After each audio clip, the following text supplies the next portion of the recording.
Welcome back to the Daily QCI. It's Tuesday, August 19th. Today we're going to go back in time. Remember when we used to talk about OKRs all the time? Well, we haven't forgotten about them. And hopefully you're still incorporating them and doing your monthly updates, quarterly check-ins and updates and all that good stuff. What we're going to do today is look at OKRs for the rest of your life. How could you take that OKR framework and apply it to something that you might be stuck with or stuck in? As a refresher, an objective is where you want to go. It's generally big and inspiring and directional. And then a key result is how you measure your progress. It's specific, and as I said, it's measurable. So combined together, the OKR is what you would traditionally think of as a goal. And you've probably heard the acronyms, SMART, FAST, etc. We're not going to bother too much with those acronyms right now. Instead, we're going to focus on the objective and the key result and applying it to your real life. So first, make sure you pick the right objective, that you phrase it correctly, that you know what it means. So a few things to ask yourself once you've selected what you think is the right objective. Is it meaningful? Or is just this what you think you should want? Next, will achieving it actually get you unstuck? Does it connect to a bigger vision of where you want to go? Think about your preferred future. Will tackling this objective get you closer?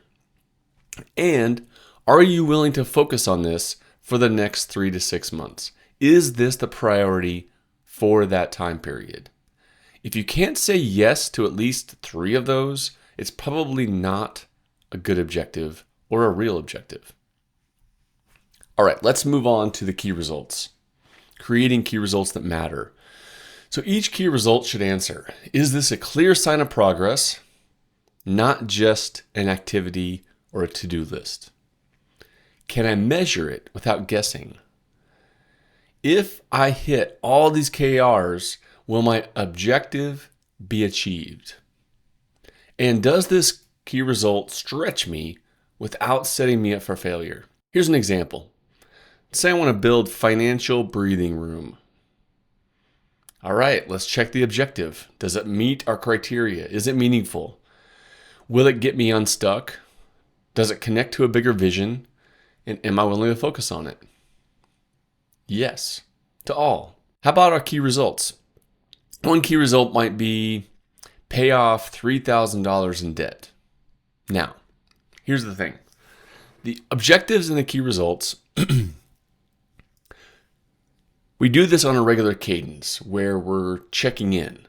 And depending upon the OKR that we're looking at, that could be weekly, monthly, and definitely quarterly. As I'm creating this, I'm going to create this as it relates to the next quarter. That's how I'm phrasing it. So with this one, pay off $3,000 in debt in the next quarter. I like it. Next one, save $2,000 in an emergency fund. Good. Finally, cut recurring expenses by $200 a month, cutting my overhead, so to speak. So now if we look at all 3 of those, paying off debt, saving for emergency fund, and cutting expenses, apply our key results questions. Are they all a clear sign of progress? I think so. Can I measure them? Yes, for sure. If I hit those, will I have achieved the objective that I set? And I think it will. And does it stretch me? Given my income, that might be a stretch. If so, I'm going to have a lot of work to do over the next quarter to try to tackle those 3 items. Okay, finally, now that I have my OKR, I need to make sure that I'm acting on it. Are my actions aligning with my key results? If I'm off track, is the problem my execution, or is it my objective or my key result? Takes a lot of soul searching there to answer that question appropriately. And then, am I tracking the outcomes, not just the busy work? So let's look at our OKR on a template. This is using Google Sheets. Very simple, free, objective, and then key results. Our objective, as we stated, was build financial breathing room. We have our 3 key results. We have a starting point, a goal, target, and then a current. That's going to be our important measurement tracking location.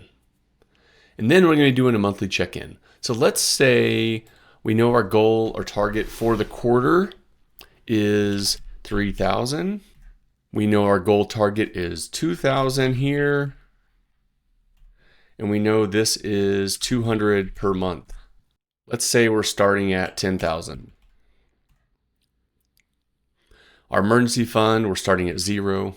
And our recurring expenses per month, let's say we're at 800. And actually our goal target would be 600. We'll fix that. Okay. Let's say we start this September 1st.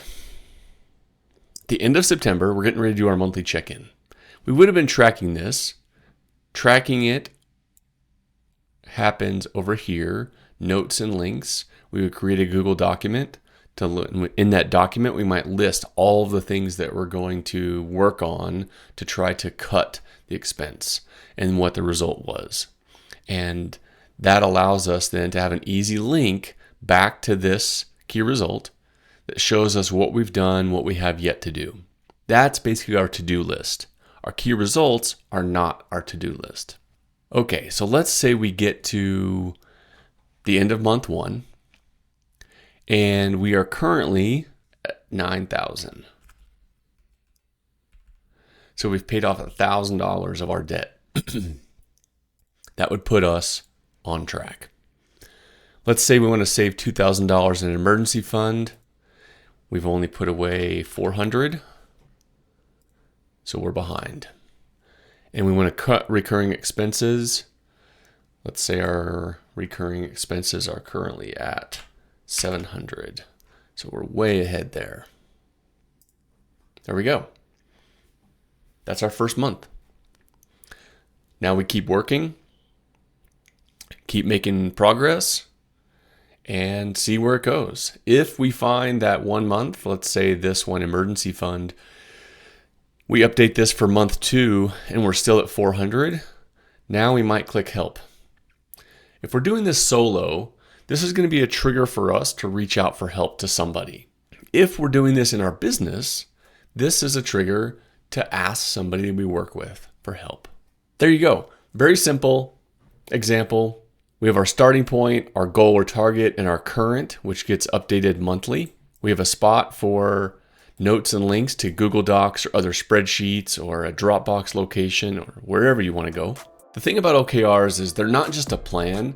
They are also a scoreboard that tells you if you're winning. If you have questions, put them in the comments. If you have comments, put them in the comments. Love to hear from you. See you tomorrow.